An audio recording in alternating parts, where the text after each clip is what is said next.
এদিকে অযৌক্তিক চাপ দিয়ে ভারতে বিশ্বকাপ খেলতে বাংলাদেশকে বাধ্য করা যাবে না বলে জানিয়েছেন যুব ও ক্রীড়া উপদেষ্টা ডক্টর আসিফ নজরুল। দুপুরে সচিবালয়ে তিনি বলেন, এমন পরিস্থিতিতে ভেন্যু পরিবর্তনের নজির রয়েছে আইসিসির।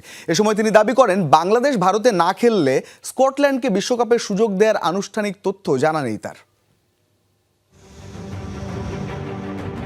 আগামী ৭ ফেব্রুয়ারি ভারত ও শ্রীলঙ্কায় শুরু হতে যাচ্ছে টি-20 বিশ্বকাপের এবারের আসর। আর এই বিশ্বকাপে বাংলাদেশের গ্রুপ পর্বের সব খেলাই ভারতে। কিন্তু ভারতীয় ক্রিকেট বোর্ডের হস্তক্ষেপে মোস্তাফিজুর রহমানকে আইপিএল থেকে বাদ দেওয়ার পর নিরাপত্তা ইস্যুতে বাংলাদেশ ভারতে না খেলার শক্ত অবস্থান নিয়েছে।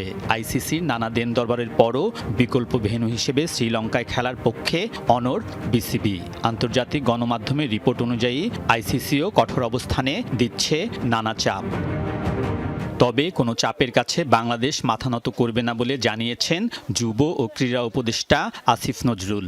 এর আগে এমন উদাহরণ আছে, পাকিস্তানে ভারত খেলতে যাবে না বলেছে, আইসিসি ভেন্যু চেঞ্জ করেছে। আমরা অত্যন্ত লজিক্যাল কারণে ভেন্যু চেঞ্জের কথা বলেছি। আমরা আমাদেরকে অযৌক্তিক প্রেশার প্রয়োগ করে, অযৌক্তিক চাপ সৃষ্টি করে আমাদেরকে ভারতে খেলাতে বাধ্য করা যাবে না। শেষ পর্যন্ত ভারতে খেলতে রাজি না হলে আইসিসি বাংলাদেশের পরিবর্তে বিশ্বকাপে স্কটল্যান্ডকে সুযোগ দিতে পারে, এমন প্রশ্নেরও জবাব দিয়েছেন ক্রীড়া উপদেষ্টা। আমার জানা মতে এমন কিছু শুনি নাই যে আমাদের বাদ দিয়ে স্কটল্যান্ডকে নিবে।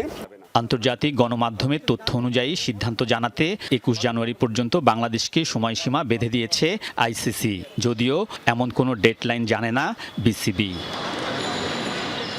আলমগীর স্বপন, যমুনা নিউজ, ঢাকা।